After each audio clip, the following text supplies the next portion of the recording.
And how the fans and analysts see Warren Burrell. Like, when you look at this game, is this the one where we have to look at it and like maybe things change? Do you think the coaches really do believe that Warren Burrell is doing a good job, or are they trying to just hype him up and increase confidence? Because I know you guys talked about that this week. Is it's kind of a confidence thing, Warren Burrell. And if you watch the way Kamal Hadden plays corner versus the way Warren Burrell plays corner, it's night and day. And Kamal, hopefully we get more snaps this week than the 16 that we saw last week. I guess that's an injury thing.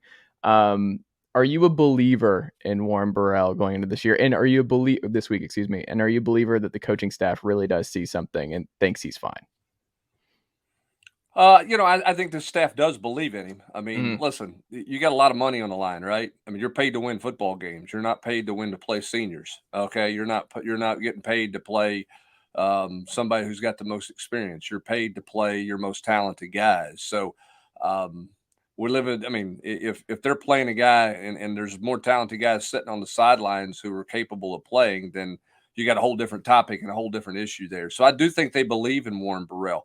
I do think Warren Burrell's confidence gets shaken. I was talking to Jonathan Wade earlier this week on a show we did on Volquest, and he said, Larry Slade told him one time, Jonathan, it just takes one play to get you going in the right way. And we'll see if Warren can get that. But, Ryan, I don't think there's any doubt that when Pitt handed out their scouting report to the offensive guys this week and they gave it to Slovis, the one thing they said was, see where number 4's at. And if we get a one-on-one matchup out there, let's go try to attack it, because everybody has been doing that for multiple games now, going back to last year.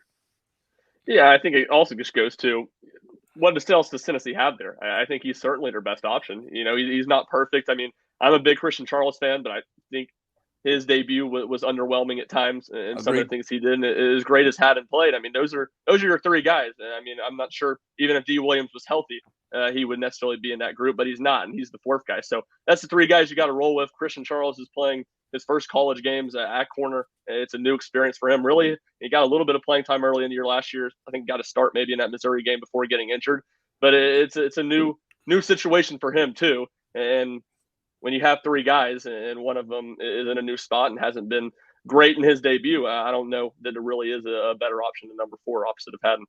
Yeah, and you don't want to kill Warren Burrell's confidence anymore either, right? I mean, it's like you take a guy who's struggling in the batting lineup, you can bump him down in the lineup, but if you set him, it may be a while before you get him back, right? I mean, sometimes you just need to keep going with reps, and you're an injury away. That's your only he would be your only option if somebody else got hurt right now, because they're still thin there. Their depth is better, but their depth's not great at that position.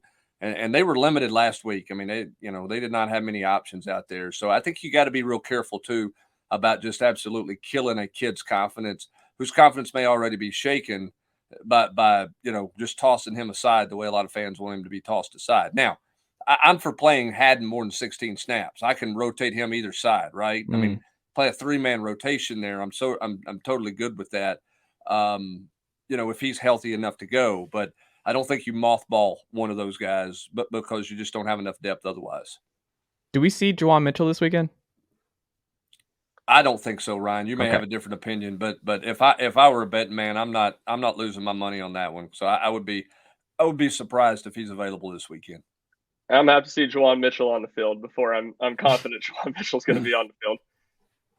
That's interesting. Do we know what's going on there? Is there rumblings? Is there stuff that we have to talk about off air? What's going on there? Like, is Juwan? It's not injury though, correct? Like, this is not injury related. Josh Heupel's been very coy about it. He's not given any insight. He was very non-committal about him being available to play even right after the Ball State game.